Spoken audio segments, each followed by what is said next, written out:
are watching Channel Adrian TV.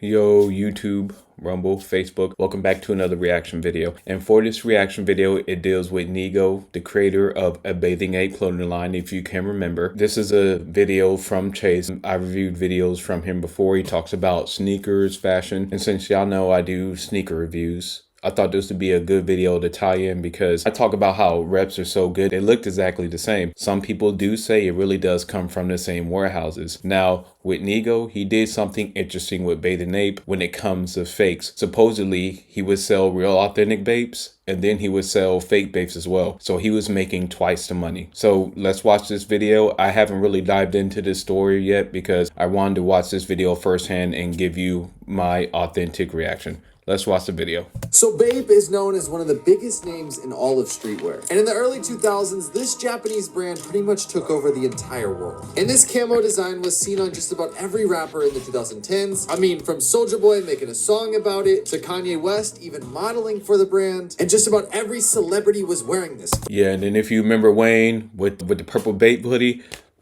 Bape, especially, or like you said, in the early 2000s, it was making a wave. I remember when I was in high school and seeing Bape and hearing about it. And it really, like he said, it really came from hip-hop culture, rappers. Pharrell, Drake, Lil Wayne, and this era of fashion will forever go down into history. But during this time, the owner Nigo was actually hiding a huge secret. And this didn't come out until almost 20 years later when he'd already sold the brand. This one is crazy. Buckle up. Ooh, we're back, guys. We're back. I told you we're back. I'm filming, I'm editing, I'm making videos every week. I told you this return on YouTube is about to be legendary. We're back in full force. Don't forget to drop a like, hit the little subscribe button, and let's begin. So, let's start from the beginning. Nigo, the founder of Bape, came from a middle-class family, and when he was growing up, he loved films, movies, and especially American hip-hop. And when Nigo created the brand in 1993, you can see a lot of the inspiration from his childhood in these designs. And he actually came up with the concept of the brand Bape when he was watching a 5-hour marathon of Planet of the Apes. I know, right? And this rang a bell, and he created the brand Bape, or A Bathing Ape. And for those of you who don't know, A Bathing Ape is a nod to a Japanese reference, and that's a bathing ape in lukewarm water, which is basically meant to just describe somebody who overindulges in something. But anyway, that doesn't matter. And after creating the concept for the brand, he began making these t-shirts and selling them in a little store called Nowhere, like a tiny little store. And in the beginning, it was super simple. He just put the Bape Head logo on a t-shirt and sold it. But what Nigo did was something that other people didn't understand. This t-shirt and clothing brand that he had was nothing special when it came to the garment or how it was made. It wasn't anything manufactured in like Italy or anything like that. It was a screen printed logo on a t-shirt. But Nigo knew the art of exclusivity. He knew that the brand wasn't about the clothes themselves, it was about the lifestyle that was portrayed with the brand. What goes with everything. When there's exclusivity tied to it, more people are going to like it. The hype. Think about limited sneakers. Think about Travis Scott sneakers. Like a lot of people say, the reason Travis Scott sneakers, which I do agree with, they sell so well and you see their prices on the resale market is because they're limited and they have this allure of exclusivity.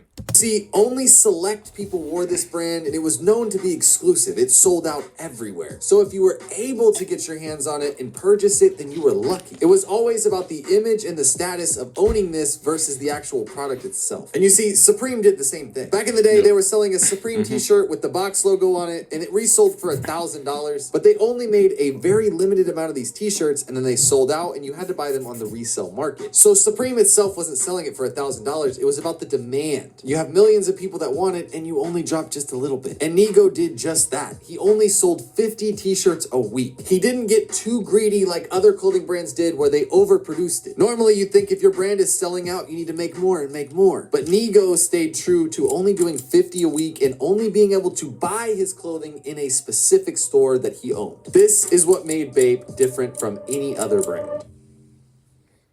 As the brand grew in Japan, it also started to gain a little bit of traction in the United States. The popular rapper and producer Pharrell is the one who kind of discovered it on a trip to Japan. And then you started seeing Pharrell and Kanye start to wear it. And when Bape dropped their Bapesta sneaker, this is when the brand popped off in the United States. With the popularity of the Air Force Ones in the early 2000s, Bathing Ape just made pretty much a boot. And I remember when that Bapesta dropped. And did I have a pair? No, I did not. But I do remember seeing people a lot of wearing, honestly, a lot of replicas back then, knockoffs or fakes. But I did see that sneaker everywhere. And then I don't know if y'all remember that Kanye West Bape when it had the college dropout bear on it, but I can remember in the early 2000s, once Bape hit America, hit mainstream TV, hit pop culture, music, just started to see Bape take over.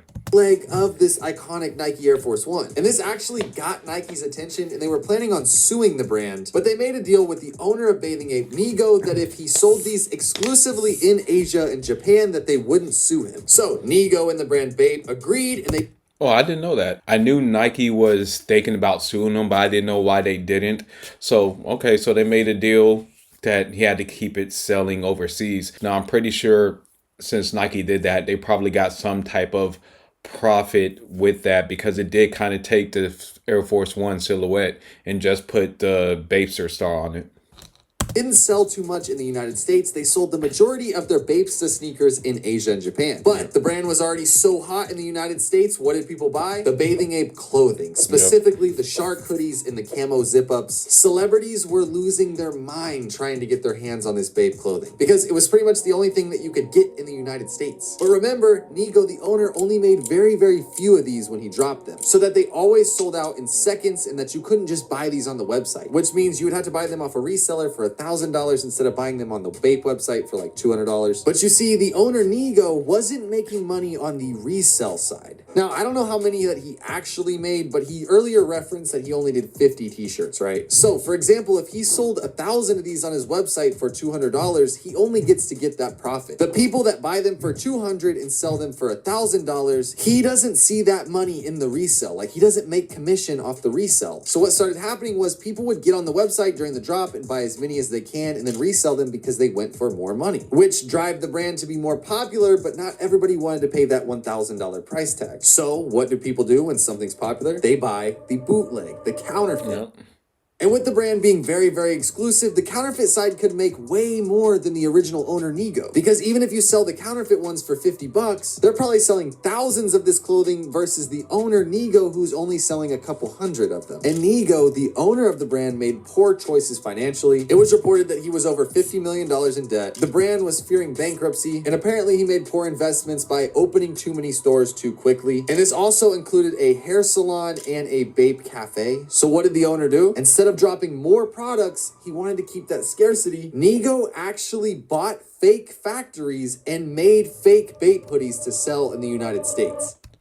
Which, if you think about it, it is smart. Now, I don't know. I'm pausing it right here. I don't know if he did it during a secret alias, so he wouldn't have no ties, because if you remember, he had a deal with Nike. So if Nike found out, because you see how Nike went after StockX for selling counterfeits, and you saw how Nike are coming down on people buying or selling counterfeit sneakers, you can understand why he would have to have a secret alias to buy those factories. And actually, when I found out about this, I was like, it was smart, because I always knew that Bape was so limited, and seeing his extravagant lifestyle, like you saw him having a chain. I knew about Bape Cafe and a lot of things that he was purchasing at that time, just from earlier magazines, complex magazines. And believe it or not, there were starting to be buzz of little fashion blogs on the internet, even though they weren't big back then. And I would see his lifestyle, and I would always wondered, how is he making this money? Now, when I was young, I thought maybe Bape was selling so well, he was able to afford it. And then I don't know if you remember, he had the Teriyaki Boys, the hip hop group that he had under his own music label. So I just thought all the money was coming from there, but all along he was selling counterfeits, probably making crazy bread. So, in a recent Instagram live, a friend of Nigo, Ben Baller, I'm sure you've heard the whole Ben Baller did the chain, like that Ben Baller, the jeweler. Ben Baller went on an Instagram live and pretty much exposed Nigo for doing this back in the early 2000s. Ben Baller stated that during this time of 2006 to 2007, at the brand's absolute height, when all the celebrities were wearing it, Nigo was making counterfeit of his own company and selling them, while still keeping the image of having a high status, always sold out clothing brand. Yes, it might be a little bit unethical, but also it's kind of genius. And Ben Baller also stated that he made the best counterfeit Bape hoodies because he was the owner. He made the original ones. So this also put the other counterfeit companies out of business because he could make the best fake Bape hoodie. And this is where I think a lot of those reps that are nearly identical, they're being built at the same factory. Now, I know we haven't got to the point in the video where he says that or maybe alludes to that, but I think that's why he was able to make the fakes as good as the authentic product, is because they're probably being made at the same factories. Still sell them for 40 or 50 bucks instead of paying $1,000 on the resale market. This was Nigo's way of making more money and getting him out of debt, while also making commissions on the real and the fake. And Ben Baller, before receiving a cease and assist from Bape, which Nigo doesn't own anymore, but we'll get into that, he got a cease and assist saying that he has to pretty much shut his mouth and not mention this on social media because it's bad for the brand, or they're gonna sue him, because Nigo, his friend, is no longer in control of the brand. But Ben Baller said that these fake Bape hoodies were so good that Lil Wayne, Drake, Kanye West, these celebrities were wearing fake counterfeit Bape hoodies and they didn't even know it, because of how good these fake Bape hoodies were and because the owner of the brand was making fake products. And I feel the same way now about shoes. I'm pretty sure y'all know how reps, like I said, it's nearly impossible when you see a good rep and authentic sneaker to tell the difference between the two. I know there have been fakes that have been passed through StockX, GOAT, eBay. Now, from my own personal dealings, no, but since reps are so good, I'm pretty sure some got through.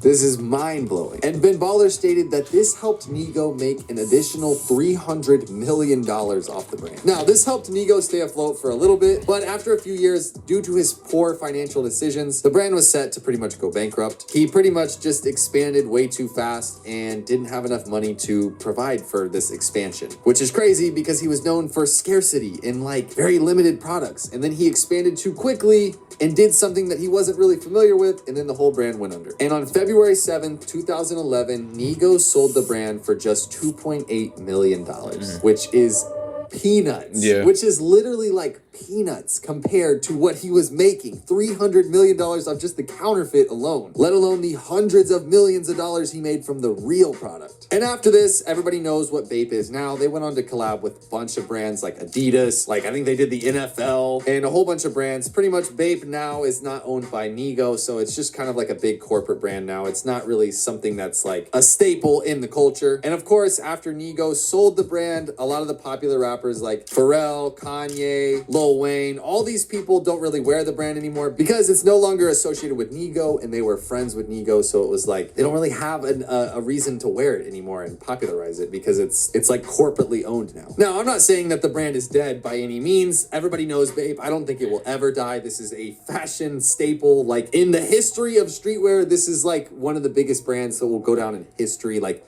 this is like MVP, Hall of Fame, Mount Rushmore of streetwear brands. It's definitely, Bape is definitely up there with Supreme and whoever you put on there on your own personal list. And yes, I'm wearing a Bape tee just for this video. I actually went to Japan and bought this at the Bape store in Japan. So just to show you, this brand is still very much alive and popular. Oh yeah, and Nike did go on to sue them, I think like 8 or 9 years later, something like that. Just recently, this happened in the past year. Nike did go on to sue Bathing Ape for the Bapesta shoes. Okay, that's what I was thinking about when I did, because I was like, didn't Nike did sue him? So it was later after Nigo did probably sell the brand, which is crazy that Nike decided to sue him. Because after Nigo sold the brand, the big corporate company that now owns Bathing Ape, they began selling a lot of the Bapestas in the United States, pretty much breaking their contract they had with Nike. And so Nike went on to sue them, and that was just recent, I think in the last year or so. So yeah, everybody knows what Bape is now, and it's completely different now than it was then. And that also marks the end of today's video. And y'all, I will leave the original link in the description.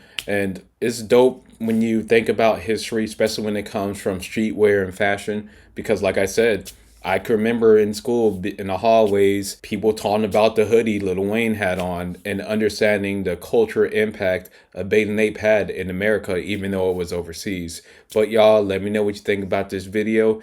And did you wear Bathing Ape when you were in middle school, high school, or was anybody around you wearing the Bathing Ape? Y'all remember to like, comment, and subscribe if you want sneaker reviews, police body cams, sports, anything you could think of. Subscribe to Channel Adrian TV, and I will see y'all in the next video.